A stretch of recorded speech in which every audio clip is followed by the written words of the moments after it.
So hello and welcome back to my channel the Education Hub. तो मैंने 2 videos पहले upload करी थी जिसमें मैंने आपको बताया था कि आप टीचर कैसे बने, और फिर मैंने एक वीडियो अपलोड करी थी जिसमें मैंने बताया था कि अगर आप DSSB का एग्ज़ाम देते हैं या तो आपने DLED करी होगी तो उसके बाद आपके पास क्या जॉब अपॉर्चुनिटीज़ मिलती हैं। तो उससे आपको ये पता चला होगा कि सीटेट देना आपके लिए कितना ज़रूरी है। सीटेट के बिना आप कुछ भी नहीं कर सकते, ठीक है। तो इन दोनों वीडियोस के बाद आप लोग मुझे मैसेज कर रहे थे कि सीटेट क्या होता है, बेसिक इन्फॉर्मेशन दो।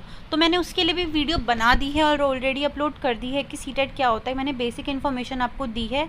तीनों वीडियोस का लिंक जो है वो आपको डिस्क्रिप्शन में मिल जाएगा। तो इस वीडियो में मैं ये आपको बताने जा रही हूँ कि आप सीटेट कैसे प्रिपेयर करें। सीटेट की प्रिपरेशन टिप्स मैं आपको देने जा रही हूँ। अगर आप ये टिप्स फॉलो करेंगे तो I am sure and I give guarantee कि आप जो हैं अपना सीटेट जो है वो फर्स्ट अटैम्प्ट में ही क्लियर कर लेंगे। कोई आपको प्रॉब्लम नहीं होगी।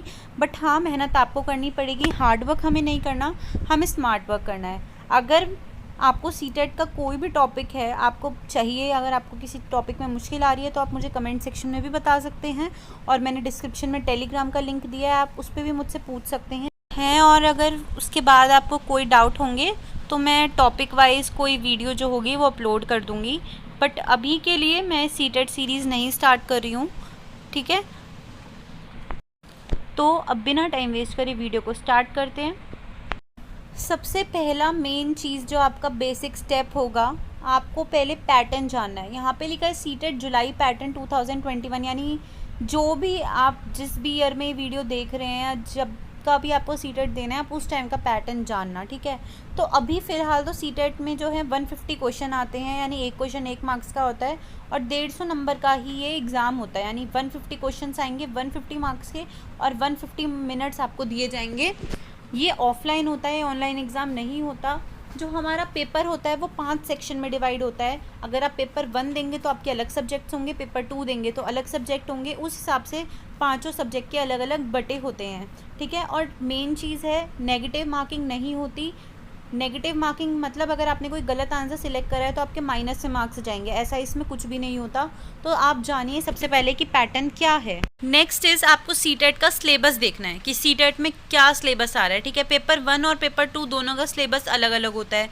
पेपर 1 में यानी कि जो 1st to 5th के पेपर होता है, 1st to 5th के लिए पेपर होता है, उसमें पहले चाइल्ड डेवलपमेंट एंड पेडागोजी आता है।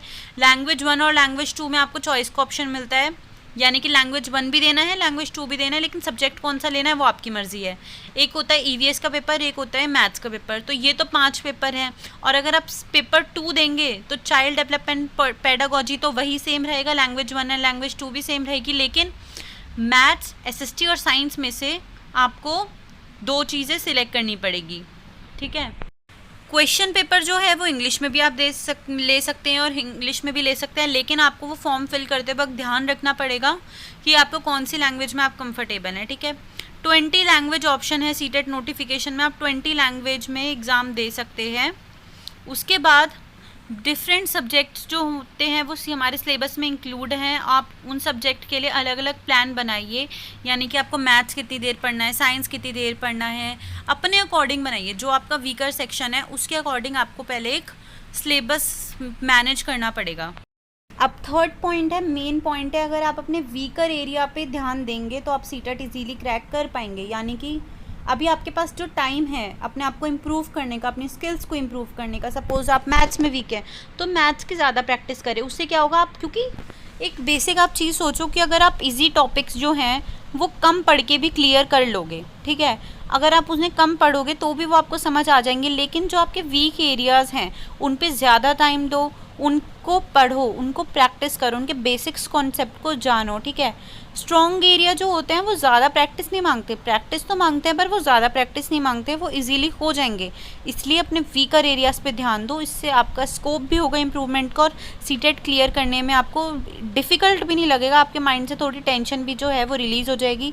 इसके लिए आप क्या करें, प्रीवियस ईयर के जो क्वेश्चन पेपर हैं उनको सॉल्व करना स्टार्ट करो, लेकिन उससे पहले आप अपने बेसिक नॉलेज इकट्ठी करो, बेसिक नॉलेज जानो। टॉपिक सिलेबस मैच करो, सिलेबस में क्या है वो टॉपिक्स पढ़ो। उसके बाद आप सीटेट के प्रीवियस ईयर क्वेश्चन पेपर को अगर आप सॉल्व करेंगे, अपना टाइम वही रखना, ये नहीं कि आप 2-4 घंटे में पेपर सॉल्व कर रहे हैं, पूरा पूरा दिन लगा रहे हैं या बाहर से कोई हेल्प ले रहे हैं, ऐसे नहीं। बिल्कुल एग्ज़ाम की तरह पेपर सॉल्व करेंगे तो उससे भी आपको बहुत ज़्यादा हेल्प मिलेगी। आई गिव गारंटी, ये बात पक्का है। अगर आप सॉल्व करेंगे पेपर्स तो बहुत ईजी होगा। नेक्स्ट पॉइंट, इंपॉर्टेंट जो बुक्स है सीटेट के लिए आप उनको पढ़ना स्टार्ट करो, ठीक है। कम से कम एक एक्स्ट्रा बुक तो आप एडिशनल खरीद ही लो सीटेट के एग्ज़ाम के लिए, जिसमें सीटेट के बारे में ही सब कुछ दे रखा हो, सिलेबस दे रखा हो। और उसके बाद आप क्या करो, एनसीईआरटी पढ़ना स्टार्ट कर दो। 3rd to 5th अगर आपको सीटेट पेपर 1 देना है और अगर आपको पेपर 2 देना है तो 3rd to 8th की जो एनसीईआरटी है वो पढ़ना स्टार्ट करो। अगर आप सिर्फ एनसीईआरटी भी पढ़ लोगे और अगर आपने डीएलएड में मेहनत करी है, अगर वो पढ़ा है तो इजीली आपका क्लियर हो जाएगा, कोई प्रॉब्लम नहीं होगी। उसके बाद अगर आपको और आगे इम्प्रूव करना है, आपको थोड़ी ज़्यादा कॉन्फिडेंस चाहिए, ज़्यादा प्रॉपरली आपको एग्ज़ाम क्लियर करना है, तो आप एक एडिशनल टेक्स्ट बुक तो खरीद ही लो सीटेट एग्ज़ाम क्लियर करने के लिए। नेक्स्ट है कि आप बेसिक कॉन्सेप्ट को जानो, यानी कि जो सिलेबस है उसके अकॉर्डिंग जो कॉन्सेप्ट है उनको जानो। कोई टॉपिक दिया है उसके बारे में पढ़ो, डीप नॉलेज लो, ठीक है। और सबसे ज़्यादा चाइल्ड डेवलपमेंट एंड पेडागोजी पढ़ो, उसमें स्कोरिंग ईजी होती है, ज़्यादा मार्क्स मिलने के चांस रहते हैं। अब उसके बाद क्या होगा, अगर आप बेसिक कॉन्सेप्ट कर लेंगे उसके बाद आप क्विज़ करो, जैसे कि क्योंकि वो एमसीक्यू फॉर्म में ही आता है, वो अगर आप करोगे रेगुलर बेसिस पे, रोज़ करोगे, तो आप धीरे धीरे देखेंगे कि आपकी लेवल बढ़ती जा रही है और आप अपना डे बाय डे इम्प्रूव करोगे। ये आपको चेंज अपने अंदर खुद ही दिखाई देने लग जाएगा। तो आज से ही अपनी मेहनत स्टार्ट कर दो। नेक्स्ट है, आप जो हैं जब साथ साथ पढ़ रहे हैं तो शॉर्ट नोट प्रिपेयर करो। उससे क्या होगा, एग्ज़ाम टाइम पे या रिवीजन टाइम पे आपको बुक उठाने की ज़रूरत नहीं होगी। आप अपने अगर पॉइंट्स को ही, आपने जो शॉर्ट नोट्स बनाए हैं उस पर ही ध्यान दोगे तो आपका सारा टॉपिक जो है वो समराइज़ हो जाएगा। और अगर आपने वो नोट्स खुद बनाए होंगे ना तो आपको पता होगा कि क्या पढ़ना है, कैसे मैंने पढ़ा था पहले, आपके माइंड में वो सारा वापस से चल जाएगा। इसलिए आप शॉर्ट नोट्स बनाना स्टार्ट कर दो। नेक्स्ट है, अगर आप स्टार्टिंग से ही मेहनत करोगे तो जब एग्ज़ाम आएगा तो आप अपने जो कॉन्सेप्ट हैं, थ्योरीज़ हैं, कॉन्सेप्ट एंड थ्योरीज़ को एक बार समराइज़ कर लेना एग्ज़ाम से पहले, ताकि आपका होल सिलेबस जो है वो आपको याद आ जाए।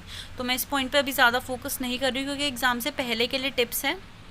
नेक्स्ट है, आप मॉक टेस्ट की जो प्रैक्टिस है वो स्टार्ट कर दो, यानी प्रीवियस ईयर के क्वेश्चन जो हैं वो स्टार्ट कर दो। सेक्शन वाइज आपको पता चलेगा, जैसे कि कौन से सेक्शन में आप ज़्यादा अच्छे हो, कौन से में कम, तो उस हिसाब से आपको क्लियर अंडरस्टैंडिंग हो जाएगी। इसलिए मॉक पेपर या फिर प्रीवियस ईयर पेपर सॉल्व करना स्टार्ट करो। नेक्स्ट इज़, आप पहले ये देखो कि कितने मार्क्स का पेपर होगा और कितने मार्क्स में आप क्वालिफाई होंगे। मैंने आपको लास्ट वीडियो में भी बताया था 150 नंबर का पेपर होता है, 50% मार्क्स चाहिए, यानी सिर्फ 90 मार्क्स चाहिए। तो ये मत सोचना कि अगर आपको मैथ्स नहीं आती तो आप कैसे पास होगे, मैथ्स में तो मेरे नंबर ही नहीं आएंगे। मैथ्स में 50% नहीं चाहिए, टोटल 150 मार्क्स का पेपर होगा, हर एक सब्जेक्ट 30 नंबर का होगा, इस वजह से 150 मार्क्स का पेपर बनता है। किसी भी सब्जेक्ट में आप कितने भी नंबर लाओ, लेकिन सारे सब्जेक्ट के नंबर मिला के 90 मार्क्स बनने चाहिए, उस हिसाब से आप पास होगे, ठीक है। तो ये मत डरना कि इस सब्जेक्ट में मैं वीक हूँ या इस सब्जेक्ट में मैं ज़्यादा हूँ। हाँ, वीकर सेक्शन पे ध्यान दो, लेकिन ऐसी कोई टेंशन की बात नहीं है, आपको सिर्फ 90% मार्क्स चाहिए क्लियर करने के लिए। नेक्स्ट इज़, अगर आपको क्लियर करना है तो सबसे पहले एनसीएफ के बारे में नॉलेज ले लो। एनसीएफ 2005 जो है वो बहुत इंपॉर्टेंट टॉपिक है, इसमें से बहुत सारे क्वेश्चंस बन के आते हैं, ये बेसिक टॉपिक है, तो इसके बारे में आप पढ़ो, इससे आपको जो है बहुत ज़्यादा हेल्प मिलेगी, ठीक है। तो एनसीएफ 2005 बहुत ज़्यादा इंपॉर्टेंट टॉपिक है। And the last thing is child development and pedagogy. मैंने आपको पहले भी बताया कि चाइल्ड डेवलपमेंट एंड पेडागोजी के लिए बहुत ज़्यादा स्कोप है अच्छे मार्क्स लाने का, इसलिए इस पे ध्यान दो। ये इजीली समझ भी आ जाता है, इससे क्वेश्चन भी इतने ट्रिकी नहीं होते अगर आपने थ्योरीज़ वगैरह पढ़ी हैं तो इसलिए इस सब्जेक्ट पे ध्यान देना आप स्टार्ट करो, ये बहुत स्कोरिंग सब्जेक्ट। तो मैंने इसमें बहुत इंपॉर्टेंट आपको पॉइंट्स बताए हैं, अगर आप ये पॉइंट्स पे ध्यान दोगे तो आई एम श्योर मैं आपको लिख के दे सकती हूँ कि आपका सीटेट क्लियर हो जाएगा। सीटेट इतनी बड़ी बात नहीं है क्लियर करना, लेकिन अगर आप इन पॉइंट्स पे ध्यान दोगे तो वो आपके लिए बहुत ही ज़्यादा ईजी हो जाएगा। एंड ये बात मैंने पिछली वीडियो में भी बोली थी, इस वीडियो में मैं आपको बार बार बोल रही हूँ कि आप सीटेट दो। अगर आपका वैलिड नहीं भी होगा तो उससे आपकी प्रैक्टिस हो जाएगी, आपको पता चल जाएगा कि आप स्टैंड कहाँ करते हो, तो ये आपके लिए बहुत ज़्यादा बेनिफिशियल होगा। आप दे दो, उसमें कोई प्रॉब्लम नहीं होती, कोई इशू की बात नहीं है, ठीक है। अगर इसके बाद भी आपके कोई डाउट्स होते हैं तो आप मुझसे कमेंट सेक्शन में पूछ सकते हैं, या फिर मैंने डिस्क्रिप्शन में टेलीग्राम का लिंक मेंशन करा है, वहाँ पे भी आप मुझसे डायरेक्ट पूछ सकते हैं। And if you like watching the Education Hub videos, do subscribe to my channel. Thanks for watching.